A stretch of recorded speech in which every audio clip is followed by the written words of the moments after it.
Most people don't realize this, but the greatest prison you will ever live in is not built of walls, laws, or systems.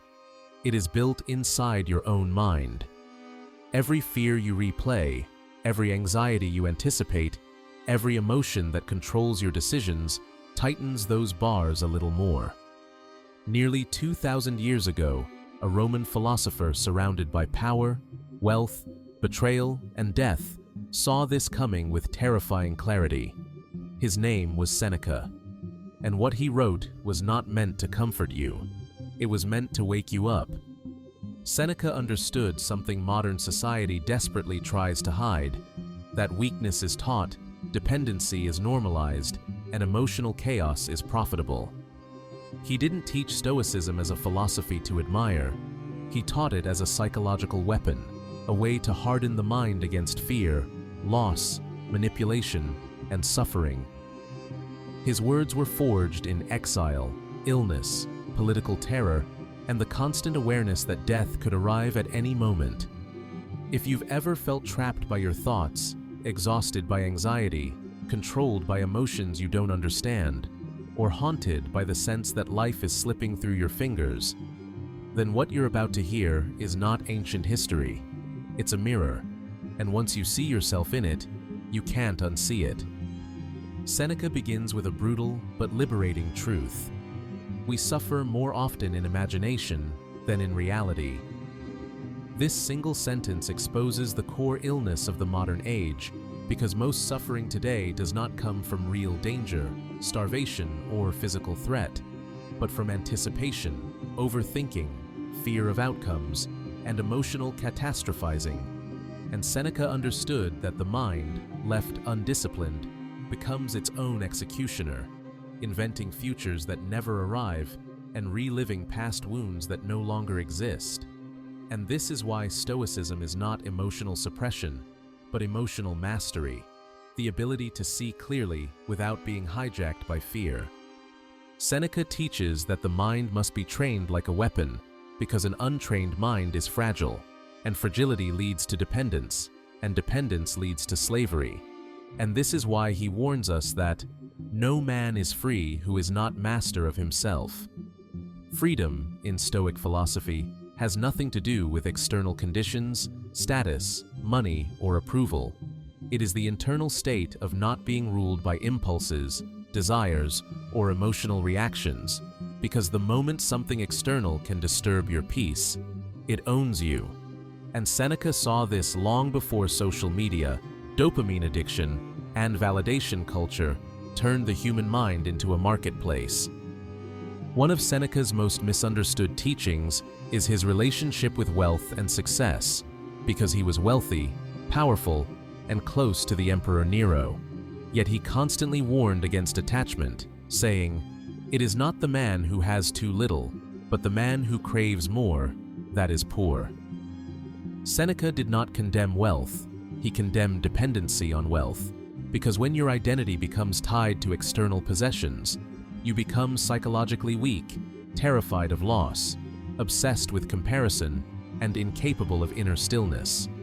And in modern terms, this is the root of anxiety, the inability to sit with oneself without stimulation, distraction, or reassurance. Seneca teaches that suffering is not eliminated by comfort, but by strength.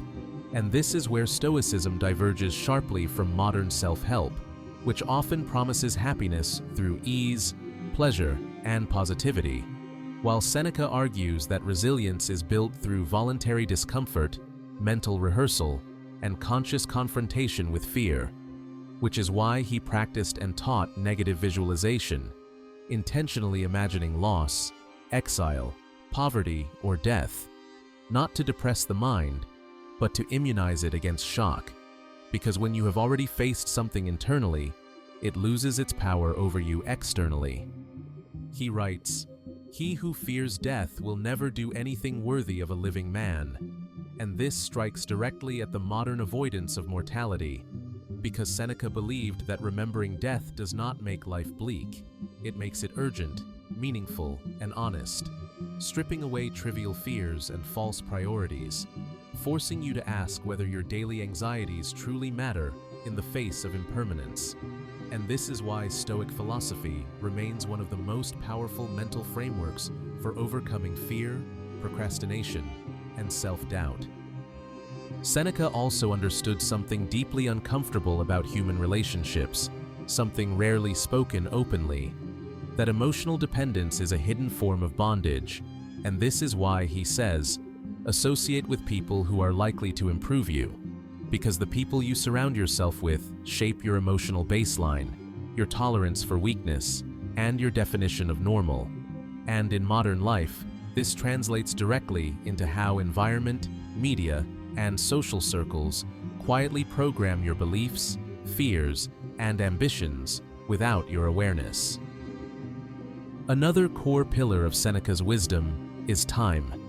And perhaps no Stoic spoke about time with more urgency and clarity than him, famously writing, "It is not that we have a short time to live, but that we waste much of it." This sentence alone dismantles the modern illusion of busyness, because Seneca saw that distraction is the enemy of meaning, that people are not short on time, they are scattered, fragmented, and endlessly diverted from what matters. And today, when attention is harvested, sold, and weaponized, this insight feels prophetic. Seneca believed that guarding your time is guarding your life, because time is the one resource that cannot be replenished, and yet people surrender it casually to trivial conversations, pointless arguments, mindless consumption, and emotional drama, never realizing that they are trading their existence for noise. And this is why Stoicism emphasizes intentional living, conscious choice, and disciplined focus, not as productivity hacks, but as moral obligations to one's own potential. One of Seneca's most radical ideas is that adversity is not misfortune, but training, and he states this unapologetically when he says, "Difficulties strengthen the mind, as labor does the body." This idea runs directly against the modern pursuit of comfort, but Seneca understood that a life without challenge produces weakness, entitlement, and fragility, and that suffering, when approached with reason, becomes the forge that tempers character, courage, and self-respect. Seneca did not believe in passive endurance, but in intelligent endurance, the ability to distinguish between what must be endured and what must be changed, which aligns perfectly with the Stoic dichotomy of control, understanding what lies within your power and what does not. Because emotional suffering often comes from trying to control outcomes, opinions, and events that were never yours to command, and freedom begins the moment you release that illusion. He writes, "A man who suffers before it is necessary suffers more than is necessary."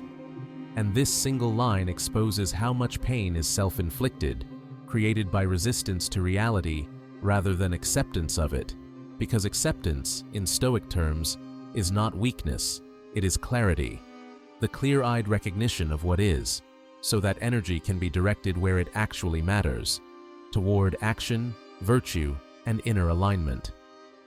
Seneca also warned against anger with unusual psychological precision, calling it a form of temporary madness, and he says, "Anger, if not restrained, is frequently more hurtful to us than the injury that provokes it." This is Stoic emotional intelligence at its highest level, recognizing that uncontrolled emotion does not empower you, it blinds you, distorts judgment, and often destroys the very things you seek to protect. And in modern terms, anger hijacks the nervous system, shuts down reason, and turns the mind into a reactive machine. What makes Seneca timeless is not that he promised happiness, but that he promised freedom from inner tyranny, freedom from being dragged by impulse, fear, desire, and social pressure. And he believed that philosophy was not something to be discussed, but something to be lived daily, in private moments, in small choices, in silent endurance, and in disciplined thought, because character is not built in grand gestures, but in consistent inner order. Seneca reminds us that life is not about avoiding pain, but about becoming the kind of person who can endure it without losing dignity, reason, or humanity. And this is why his Stoic wisdom continues to resonate with those seeking mental strength, emotional control, and meaning in a chaotic world. Because Stoicism does not numb the soul, it sharpens it, teaching you how to stand upright regardless of circumstance. And perhaps the most powerful realization Seneca leaves us with is that peace is not found in rearranging the world, but in rearranging the mind. Because when the mind is disciplined, external chaos loses its power. And when the mind is free, even hardship becomes bearable, even exile becomes livable, and even death becomes something that no longer terrifies, but clarifies. If this ancient wisdom resonated with you, if Seneca's words felt uncomfortably precise, as if they were written for the modern mind, then you are exactly where you need to be. Because this channel exists to bring timeless Stoic philosophy into the present moment, not as motivation, but as transformation. Subscribe to Stoic Gateway for deeper Stoic teachings, meditations, and philosophical guidance designed to strengthen your mind, master your emotions, and help you live with clarity, discipline, and inner freedom in the modern world.